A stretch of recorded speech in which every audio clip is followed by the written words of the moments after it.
Hello అండి అందరికీ. సింపుల్గా అవకాడో అండ్ బనానా జ్యూస్ ఎలా తయారు చేసుకోవాలో చూసుకుందాం. నేను వచ్చేసి ఒక అవకాడో తీసుకున్నాను. ఒక అవకాడోకి వచ్చి 2 బనానా అయితే తీసుకున్నాను. అయితే అవకాడో మంచిగా పండిపోయి ఉంటే కనుక మీరు మధ్యలో కోసి స్పూన్తో ఇలా స్కూప్ చేస్తే చక్కగా వచ్చేస్తుంది. దాన్ని అలాగా కోసుకొని చిన్న చిన్న ముక్కలుగా కోసుకొని మిక్సీలో వేసుకోవాలి. అలానే 2 బనానాస్ మంచిగా పండిని వేసుకొని అందులో నేను ఇంకేమీ యాడ్ చేయట్లేదు. జస్ట్ 1 టేబుల్ స్పూన్ హనీ అయితే యాడ్ చేస్తున్నాను.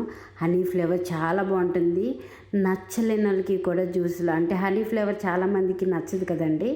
కానీ హనీ ఇందులో మాత్రం చాలా బాగుంటుంది. ఎందుకంటే మీకు అవకాడో ఎలాంటి ఫ్లేవర్లెస్గా ఉంటుంది కాబట్టి మీరు హనీ వేసుకుంటే చాలా టేస్ట్గా ఉంటుంది.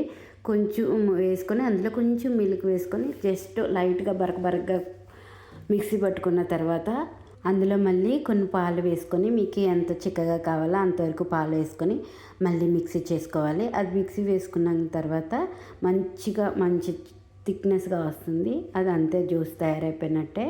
2 గ్లాసుల్లోకి సర్వ్ అయితే చేసుకున్నాను నాకు నా ఫ్రెండ్కి. అందులోనే నేను కొంచెం నా దగ్గర ఆల్రెడీ స్ట్రాబెర్రీ ఉంటే దానికి చిన్నగా ముక్కలుగా కట్ చేసుకొని 2 వాటిలో పైన వేసుకొని పైన కొంచెం బూస్ట్తో సర్వ్ చేశానండి. చాలా టేస్ట్ అయితే చాలా బాగుంది. నాకైతే నచ్చింది. మీరు ఎవరైనా ఈ విధంగా ట్రై చేయలేకపోతే ఈ విధంగా ట్రై చేయండి. చాలా బాగుంటుంది.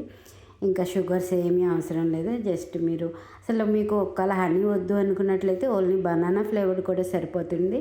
టేస్ట్ అయితే మస్త్ అండి.